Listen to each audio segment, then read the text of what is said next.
As a leader in the pro-life movement, Hmm. what do you regard as your greatest success? Hmm. Well, I think God really laid that on my heart this past year and made it really obvious. We had gotten a call from a young couple, and I didn't know who they were or anything about them, and they had sold their house and they wanted to give the funds to the Alpha Center. Hmm. And they said, well, you'll know what it's for. And I was like, I at first tried to even talk them out of it and said, well, you're young and maybe you should just give a certain amount. And that's an awful lot of money to give, sell your house and then give it. And it'll be starting all over. And no, no, that's what we want to do. And I'll tell you, long story short again, they had a child, and the child's name was Legacy. And we now have, with those funds and some other funds that we had received, a Legacy Van Pregnancy Center on Wheels. We have an ultrasound in there. We can do pregnancy tests and do sexually transmitted disease testing.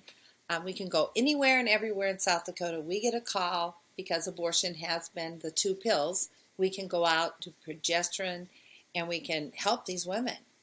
And I Mm. feel like I'm at a point in my ministry of 40 years where my son has said to me, Mom, this is, you're leaving a legacy to us.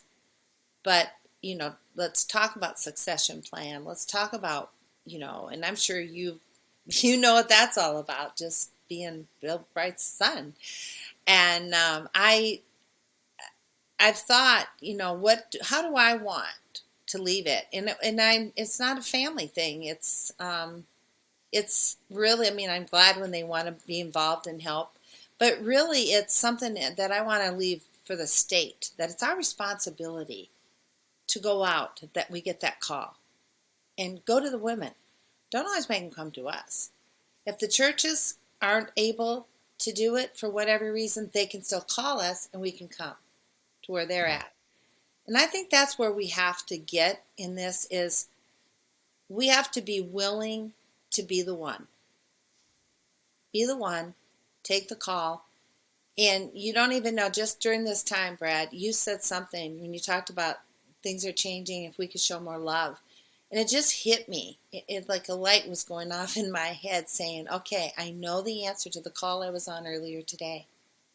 What is it? It's Mm. taking this mobile unit, the legacy unit, as that young little couple came and gave all they had, and us to go and give it in these communities. And we don't have to worry about winning the next election. If we show them the love, the communities will vote to have us continue to help.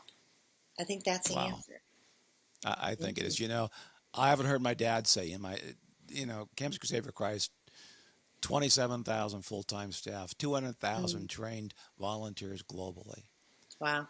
And so he could have easily sat in his office and been the armchair general, but he said, "I don't believe in armchair generals." Mm. His point is we need to get out there with the troops. We need to get out there in the field where the people are. And this is what that mobile center is going to be able to do for you.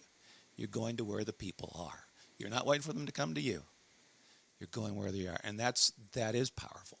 Mm. That is taking the arms of Christ and taking them out Love where the masses are. So, wow.